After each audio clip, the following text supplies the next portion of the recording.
nga, local. Okay. So, paano makaanda? Kasi may mga function test tayo, finish with engine. So, kailangan din siya paanda rin. Gawin ko siya. Naka-finish with engine. So, pag nag-finish with engine, auto-stop. Okay. Sino mo nag-activate ng stop and stop nito? Ano yung PC? ACU. Okay. So, since dalawa lang naman siya, ACU 1, ACU 2. Okay. So, ACU 1, ACU 2. Okay. So, pag gumandar na yung makina natin, sir, no? Para yung ating start-up pa, specified engine hardware. So, from vessel to vessel, magiging different. Then, plus yung ating timer. So, usually, pag na-activate yung relay, kasi may usual timer na rin naman yung so, nandun tayo bago siya mag-stop. Ngayon, pag during maneuvering, pag andar ng makina, nag-stop yung makina, nangaandar talaga isa lang. Okay, yung selected din nyo na master pump. Okay, nanilipat-lipat nyo ba yung pump, sir? Yes, sir. Okay, so pipiliin lang naman yung hindi master, then select as master. Okay.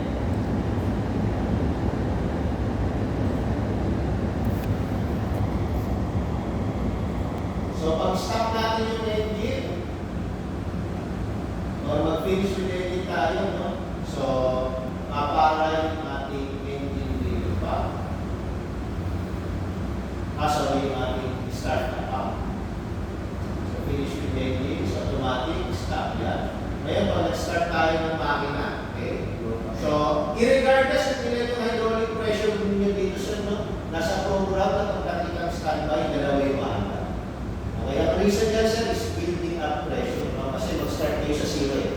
Lalo na kung nag-finish with engine ng matagal. Okay? So, para mayroong short notice, makabuild up yung dalo sa pressure. So, yung mga andar natin, blower, start na pump, and isa trigger. Okay? So, pag kumandar na yung engine natin, mag-take over, engine trigger pump, and at a certain RPM and timer, para yung start na pump natin. So, start, yung number 2, standby, and then start na rin yung master na.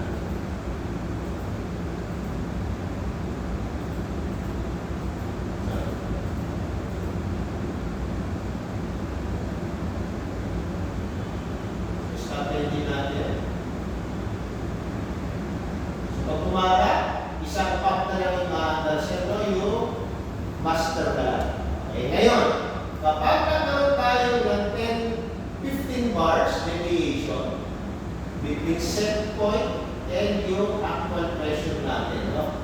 So, ang mangyayari dyan, set no? Kunwari, yung pump number 1, may problem, hindi niya ma-build up or hindi niya ma-maintain yung 225, aandar yung standby pump natin. Tapos, aalar mga kayo yung standby pump natin. Okay.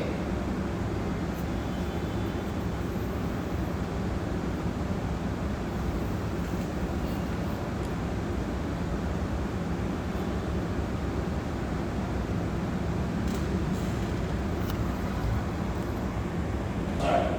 So, aandar to pangalawang pump natin. Okay. Usually yan, kung kaya naman niya mag-build up, so, pag nag-225, papunta nyo ngayon sa page na to, uy, 225. So, magtataka kayo bakit wala.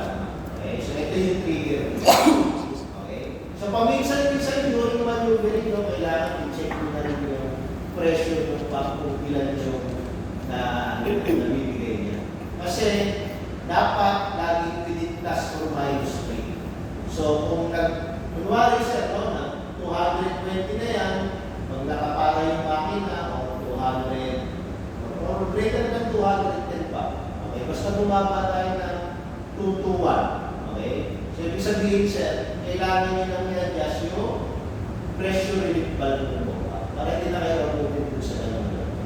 Pero i-adjust nyo pag finish with AD, sir, wag yung nasa maneuvering. Okay?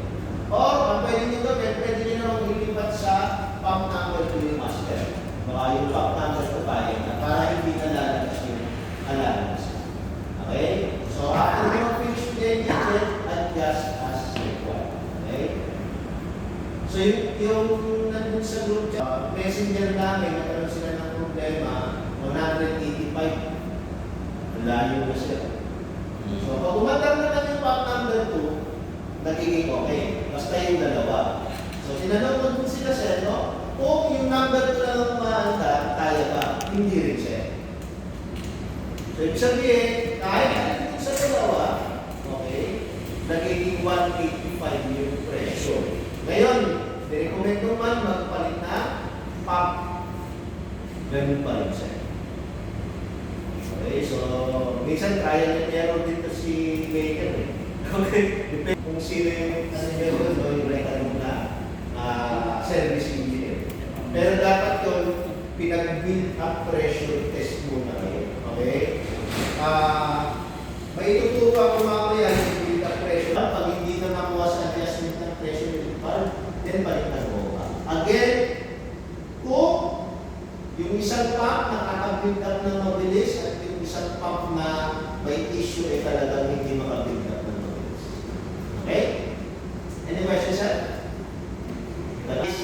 Pag pinara mo, gaano naman siya kabilis bumagsak. So ngayon naman, gaano siya kabilis tumaas. So doon naman tayo mag-i-evaluate. Okay?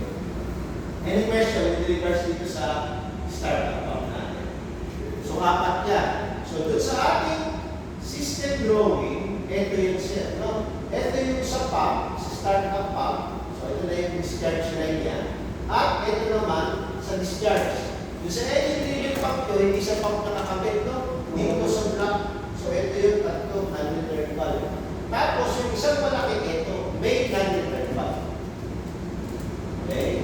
So yung sabihin, kapag nag-supply ito, dyan lang diretso.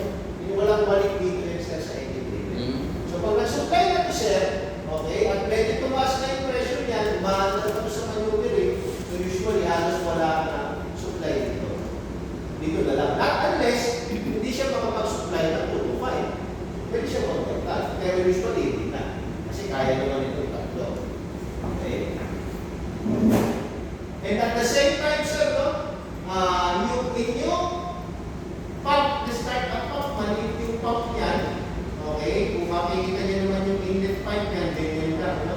Ganyan yung discharge. Kung parang mo naman sa inlet pipe ng 83 grade at yung discharge hose niya. Malalaki. Okay, so malaki yung capacity nito, maliit lang yung capacity nito. Pang-build up lang ito ng pressure for starting. Okay, initial pressure lang ito siya, no? Okay, so maliit lang ang buong ba niya, no? Hindi yan, kasi sa confident, ito lang yan sir. Kung parang mo naman dito sa